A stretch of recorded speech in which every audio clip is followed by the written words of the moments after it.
Welcome to the Rick Dollar Show podcast. Here's a guy who thought those voices in his head sounded familiar. Your host, Rick Dollar. Rick Dollar here for the Rick Dollar Show, and I am live with Mr. Jeremy Garrett of the Stringdusters, executive director of Rocky Grass or something. I don't know, man. They No, up there, don't they? I've done that festival a lot of times. I've probably played there 12 or 13 times over my lifetime and taught at the camp probably 4 or 5 times or so. And I hadn't done it in a while, and my little girl was interested in maybe taking the bluegrass camp. So because she signed up, I signed up to teach and was just kind of part of the scene all week. And it's just been a blast. It's one of the best festival grounds, and it's super cool, and you learn a lot while you're there, and it's just a fun place to be. All right, now we're going to talk about this new record, Storm Mountain, from Americana Vibes, and I like Cold Hard Truth. I mean, I'm pushing that one pretty hard right now on my end of the world. Right on, man. Well, that's a super bluegrass cut. You know, I wrote that with John Weisberger and Tony Rackley, and it's a cool song for sure. I've always loved that song, the way it turned out. I had the melody kicking around. It was like an old time sort of vibe, and then got together with those guys one afternoon and we wrote that out. And, it was actually recorded. I recorded it on my RV sessions as sort of a songwriter demo type, vibe, right. But I always wanted to give it more treatment. And in between then, the Boxcars recorded that song actually. And but then I heard that they weren't doing gigs anymore, and so I was like, man, somebody's got to do that song, so I'm going to put it on my record and I'm going to start doing it. So I'm stoked to just kind of have it as part of my repertoire, because it's definitely one of my favorites for sure. Yeah, no doubt about that, dude. I'm just going to go off into the left, Wild Blue Yonder here. I can't believe your daughter's that old now. I know, man. It's insane, dude. Time just screams by way too fast, man. She's 8 years old, going on 25, she thinks. So, it's crazy being daddy, but I love it. I wouldn't trade it for anything. It's definitely the most rewarding and the coolest thing I've ever done, is being a part of her life, and to watch her kind of get interested in a little bit of music. Maybe that's like a bonus for me. So I'm stoked to sort of share that part of my life with her. So it's a lot of fun. Well, man, I mean, the way you have everything set up at your house, I mean, you got a killer studio there. How could she not be involved in something like that within her life, I know. I guess if you grow up, anything you grow up close to, sometimes you take for granted or whatever. And I never try to pressure her into anything, so she can kind of make her own decision if she wants to try to play or something. But she'll want to get involved every once in a while, and she'll come bug me about doing something. She's been playing a little Minnie Martin guitar and singing in the bluegrass camp, so that's been pretty fun. And definitely her and I have done some recording, early on, and her singing stuff, and I hope to do some more, of course, as she grows up. I always kind of keep my eye on that and try to capture little moments and levels in her life, as far as her singing and stuff goes. So that's pretty fun. Yeah, man, you got to do that, dude. I mean, I would be shocked if that didn't happen in your right world, Yeah, totally. Yeah. So what's going on with Stringdusters, dude? I mean, you guys are still burning the roads up like always, and man, they're giving you that little extra time there to do some of the stuff off this record. Well, no, but I don't care. I make time. Yeah, no, the Dusters, they're relentless, and so we have a lot of fun just kind of being out there doing our thing. And this is our 20th year as a band, and so we've got a new record coming out actually later this year, and so the singles will start dropping probably next month. And so we're stoked to be doing that. And then we're doing these big tours. We're doing sort of a package tour with Leftover Salmon and the Kitchen Dwellers right now, and that's going pretty big. We're playing big places and for a lot of people. So I can't complain, man. Things are going good. I just still kind of have this calling to do solo music. And I know a lot of people, throughout the industry kind of look at that as like a side project, but I never have. I've always considered it as part of my main thing. And that's just another facet of what I do. and I just love to bring new music to the people, and I've got a lot of people that are interested and kind of follow what I'm doing, luckily for me, and I'm very thankful for that. And so, it's just a lot of fun to be able to get to create my own songs and my own art and be able to finally drop a project like this. Well, man, the weird thing about it all is look at all these years that you've worked in music, and to not have an audience, then you should worry. But Yeah, that's not what's happening with you. it comes and goes, I guess, for some artists, and ours isn't. We definitely spend our time in the trenches, sort of like playing nightclubs and stuff like that, growing our fan base one at a time. Word of mouth, almost like grassroots style. And there's nothing wrong with that. And sometimes you get famous overnight, not really ever, but like sometimes things pop and then it happens all at once, and people think you get famous overnight. But for me, it's just business as usual.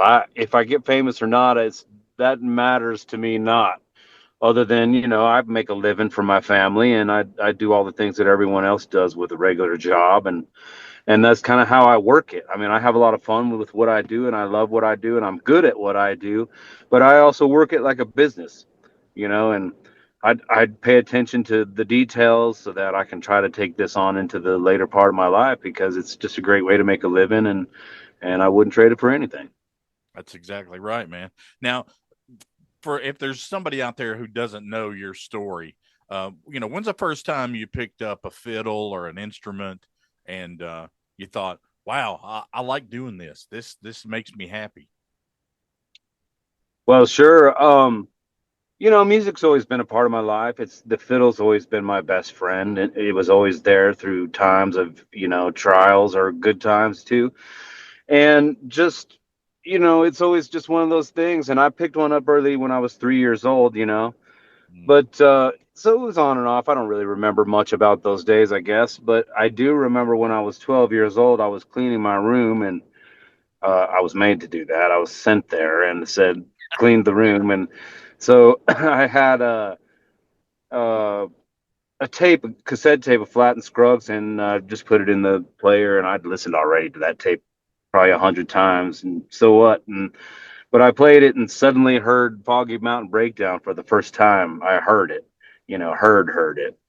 And it was like it hit me. It got right in my blood and made all my hairs stand up. And I was like, dude, this music is awesome. This is what I'm going to be doing from now on. So it was a fire in me always, pretty much, for sure.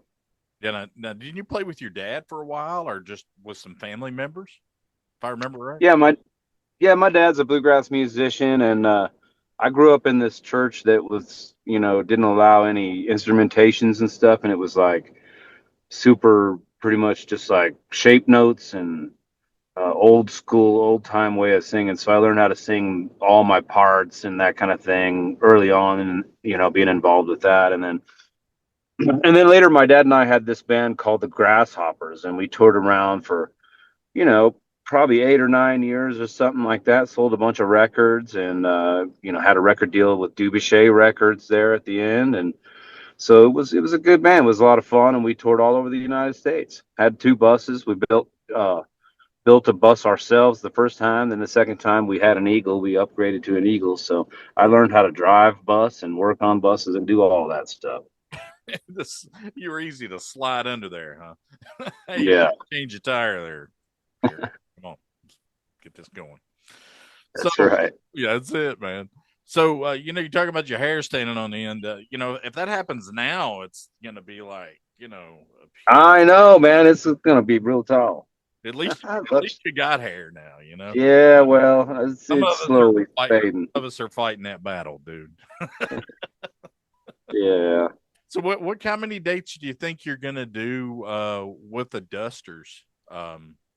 I mean, are you going to be, is it going to be just like a full bore, 20th anniversary blowout kind of thing? Pretty much. We're going to hit it probably harder than we normally do. But, it's still probably within reason compared to some bands. Some bands live on the road, and we do spend a fair amount of time out there, but we all have families and different things going on in our lives. And so, we try to keep it reasonable, but we are going to hit it a bit harder for this record cycle, and that'll start pretty much. It's already started. We've been really touring longer than we normally do already this summer, and we'll continue to do that all the way through the record release. I believe that happens officially in January, and then we'll push on past that through the next summer into that fall, and then we'll see what happens. But I know we're going to be hitting it hard through then. So how are the crowds at Rocky Grass this year? Well, so far I've just been involved in the camp. The festival just started today, and I haven't been out there today. But Rocky Grass is a sought after thing. It is. It's one of the best festivals in the country, if you ask me. It's in one of the most beautiful festival grounds, and it's right next to a river. And the stage is awesome, and the sound is awesome. The lineup is truly incredible. People have been coming there for years. And it's real family friendly, very safe atmosphere. You can just feel good about just having a good time at a festival, like old days. Oh, yeah. So it's pretty cool. It's definitely one of the tops, in my opinion, out of all of them. I got you, man. I got you. I remember Slagle's pasture, back in Bristol, Tennessee, and around the Bluntville area. Man, that was an awesome place to go. I mean, you could hear anybody that you wanted to hear at that time. Flatt and Scruggs, Dr. Ralph would be there. A lot of those old school guys. Yeah. You could just run around. I mean, as a kid, you could just have all kinds of fun. But yeah, and that's important. Those days have pretty much gone by the wayside, but there's a few places that still seem to hold that. Yeah. That sacred, and it's a scary world out there, but it's cool when there is a place that's left that still operates in that way, and it's just safe, and you feel good about it, and you see a bunch of kids running around, tearing up bluegrass and just being a part of the scene. It's pretty fun. Exactly. Now let's talk about Storm Mountain, man. Great record, but it definitely has your turn on everything on this record. I mean, there's Jeremy Garrett on every song. Well, thanks, man. I mean, I really feel like this music was music from my heart, Yeah. And everybody goes through ups and downs in lives, and I sure have had mine, and this record, I wanted to dig a little deeper and not just be surface level content wise, and try to find some messages and some songs that really were a little bit, dug a little deeper into the soul, so to speak. And or at least they did into mine. I feel like if they did that to me, that maybe other people would feel the same way, and that's my hope. Yeah, let's hope so, man, because I mean that's what makes something that's yours, that gives you that possession kind of thing of what your art is. Yeah, and I tried to be as honest as I could be with everything, all the songs, all the lyrics, and even the way that I just was trying to be fearless with my arrangements, and if I would hear something I wanted to try or something that I'd try to do it, and and try to let that be part of the art, even the little quirky things. And so, what you see is what you get on this record. It's all me, for sure. Each week we journey into the heart of Appalachia. Its stories, its music, its people, and its traditions. From the front porch to the winding back roads, I'll share the rich tapestry of life of this one-of-a-kind region that I call home.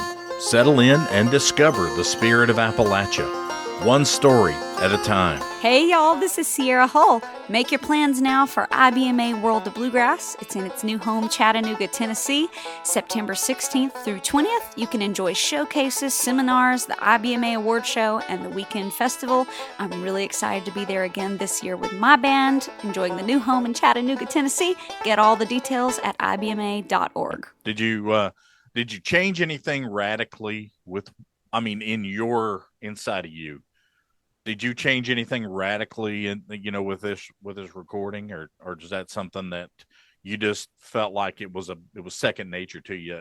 One more time, it was second nature, Yeah, well, I've done this a long time, my friend, and this is the 8th record I've done, and that's just solo records. That doesn't include, all the Dusters records I've recorded, and Grasshopper records, and a handful of other ones too, and then records I've produced and all that. So I've made a lot of records in my time, and I try to mix it up every time I do something to like bring something new to the process the next time I do it. I already have tunes in my mind I'm working on for the next record, and I'm trying to, sort of sweep through my mind to figure out how it's going to be a unique project and some different things like that. So, this one was unique in some ways for me because it was like it started out always in the past. I've done records where I've had guests on every track, a different guest maybe even, and made my solo records that way and just tried to serve the song with the best musicians for the song. But this particular record, I tried to make it like a band almost. Like, even though it's a solo record, I chose a unit that did all the tracks. Brian Cavanaugh played all the banjo, Chris Lequette played all the guitar, and Travis Anderson played all the bass. I played all the fiddle, of course. And, so it was just that unit, and it made for a very special record, I feel like, because the whole thing kind of has that cohesive sound through the whole thing, like a band would play, and that cohesive vibe, for some of the songs, content to content. And then, then I went all out on my harmony singers. That was a big deal on this record too. A lot of times when you're doing solo records, you have to sort of skimp on cost, and so I'll end up singing my own harmonies a lot of time because that's like my specialty. And if you mix it the right way, you can't really tell who it is that's singing harmony. But I wanted this one to really stand out on the harmonies and really go out and get some guests and really do every track, all the way up. And so that's what I did, man. And so I went all the way out as far as I could with, I hired Lindsay Liu to sing some harmonies on there, and she just did an amazing job. She really blew me away. And then my standby buddy, Josh Schilling, I always get him. He does everything good. And just love that dude. And I wrote some of the songs on the record with him even, and just kind of, he's just an all around, awesome dude. And harmony singer like nobody's business. And, I got a few other guys too. I got Steve McMurray from Acoustic Syndicate, Big Daddy, and he sang tenor on a couple of tracks for me. So, yeah, I tried to make it really original and mix up the singers, but still have like the same group throughout the whole record and have it make sense and have a good, cohesive sound from top to bottom. Exactly. Let's talk about Josh Schilling just a second, man. This guy did something when he came into Mountain Heart. I mean, he kind of grabbed a hold of the whole unit, the whole thing, and said, hey, let's try this, let's try that. But he has this thing about him, and I can never put my finger on this. Maybe you can. He has this talent that he just comes in and he just kind of lets it all flow. And then he figures out, hey, where do we need to go with this? Did he kind of take charge a little bit on some of the stuff that he did with you? Nah, I just let him. Well, I let him take charge. He's the only guy in the industry I will actually email a track to and say, here you go, sing your harmonies. And I don't have to worry or tell him anything. I just give it to him and he does it all. And then he sends it back to me and it's awesome. So, it's so easy. It's cheesy. I mean, it's crazy. He's one of those dudes. He should be a superstar. I really believe that. He oozes music and he is a superstar in his own way. But, he should be rich from being so famous because I feel like he's that ultra uber talented all the way through and through. And a great dude too, man, like one of my best friends, and I trust him a lot. And he's just been a lot of fun to work with over the years and get to know. So, I can't say enough good things about that dude. Yeah, me too, man. I tell you, first time I heard a piano, when they were doing the live record, Mountain Heart was doing a live record. I was like, whoa, how did you do that? I know, man. He's so talented. It's crazy. Singing and writing, and he's a great guitar player too, which was a new instrument for him when he came to Mountain Heart. He was only keyboards before then. So, for a guy to come into an instrument as well as he did that late in life is truly amazing. It's astonishing. So it's just he oozes music, like I say. It's ridiculous, dude. I mean, it took me from going to where I was in bluegrass music to hearing Mountain Heart and how they changed things and allowed Josh to do these things too. You still had Steve Gully, and all these people, playing behind him, and you're like, holy crap, how is this going to work? Who cares? The way it sounds now, I want it to keep working. And yeah. So what did you think the first time you heard Mountain Heart? Well, I heard them way before Josh, of course, joined the band, way back in the day when Jimmy Van Cleve and Adam Steffi was in the band. And that band was hot. I really liked that band. And then, I don't know, you get involved in the industry and I don't really pay attention sometimes and, let it float by me. But I remember when Josh joined the band, it was definitely a new, interesting sound. And I think they got a lot of flack for that because of piano and bluegrass and all that stuff. But come on, man, here we are, in the year 2025. Let's let it go, man. Let's just be. I mean, I understand. Let's keep bluegrass real too. But you got to recognize talent and good music when it's good. And the stuff they were doing was innovative and neat and just cool all around. And Josh was an absolute diamond for that scene. So do you have a copy of that live record they did?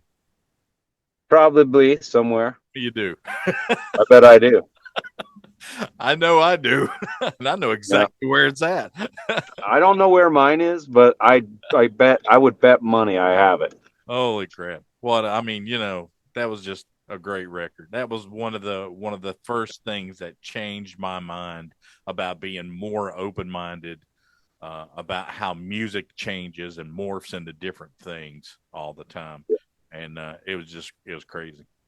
That's the thing, man. Art is art, and if you're really going to call music art, you got to recognize at the same time that you can't hold it back. It changes, it evolves, it does its own thing, and you can't control it. And thank goodness, for that, because as an artist, you got to kind of have the last, bit of say as far as your creativity goes, even though you have all these influences breathing down your neck. But it's nice to be able to kind of still have that control over your art. That's it, man. So what made you want to do Americana Vibes? Well, Americana Vibes is the home team label for the Stringdusters. And, excuse me, I was on Organic before then, and I love Organic. They were great people, and I really loved working with all of them and stuff. And just kind of felt like I needed a little bit more energy to go a direction that I needed to go a little further down. And somebody with maybe a little bit more expertise in branching out to other new zones that I hadn't been able to reach. And, the timing was perfect. And Americana Vibes, they've just really so far knocked it out of the park for me. I've gotten more spins on this record so far than any other. And all of my numbers, for whatever that means, have grown. And so I feel like that's, a level of success in business. And so I'm happy with it. And my main thing is just trying to get my music out to as much people as possible, of course, and trying to, get that out there for all the reasons. I want people to hear the music, to hear the message, but also to kind of maybe check my art out. So I'm hoping that all happens, and I've thrown as much effort as I possibly can into it my whole life, and this is no different. So, dude, like you said, it's 2025. We got to do what we got to do to make things, gel the best way we possibly can. But that's right. So what's going on with your schedule for next year? I know I keep pushing this, but I guess the question I really want to ask is, are you going to come back to Savannah? Oh man, I hope so. I would, that's such a great place down there, and I'm sure that we will. We touch a lot of the country, and especially with this new record, as we tour, we're going to be hitting every city that that you could possibly imagine, I'm sure. And we've actually laid off on a lot of cities that we were hitting in order to hit it during this record cycle. So we should be coming to a town near you. No, that sounds good, brother. That's all I could ever ask for, Yeah, man. One thing that I noticed, though, when I was at that show is when Jeremy Garrett gets up there and you just do what you do, it's almost like you kind of you're handling everybody's business, and everybody follows you a lot of times with the Dusters. But I think that is going to be a lot of what people see and talk about when they talk about like Josh Schilling and people like that. Jeremy Garrett's no slouch, brother. Let me tell you. Well, I try not to be slouchy, man. And I try not to be lazy. And I've been given a gift for sure. And I've worked hard to hone that thing in. And I definitely have put my time in over my lifetime. And, I'm just stoked to have my voice as part of the scene. I fully see myself doing this till the day that I die and being part of the bluegrass, lineage along the way. And, I'm grateful to be part of such a cool scene. It's like it's a scene kind of like no other. I mean, it's full of the craziest characters and the coolest, hippest vibes to, whatever. And it's got, some of the best music on the planet, if you ask me. The traditional bluegrass stuff is so good. It's still today, the Dusters will get up and perform a big show, and we have great crowds, and everybody loves the stuff that we do. They're way behind us. But, man, we lay down a Stanley Brothers song like Darling Say Won't You Be Mine, and people go absolutely bonkers. So if bluegrass is as cool as it's ever been, man, and people love it. They love the sound. It brings a lot of joy to people. And, hey, at the end of the day, man, that's all I can ask is be a part of something good. So exactly, man. Well, get back out there and enjoy yourself at Rocky Grass. And thanks for sitting down with me, brother. It's been good to see you and talk to you. Same to you, man. I appreciate the time. Yeah, man. Rick Dollar here for the Rick Dollar Show. And I've been talking to my old buddy, Jeremy Garrett of the Infamous Stringdusters. This has been the Rick Dollar Show podcast. The Rick Dollar Show podcast is produced by Radio Dog Productions. Theme music is written and performed by Jeremy Garrett at garrettgrass.com. The Rick Dollar Show podcast cannot be reproduced or rebroadcast without express written consent from Radio Dog Productions. I'm Kent Jones, and this has been a Radio Dog production.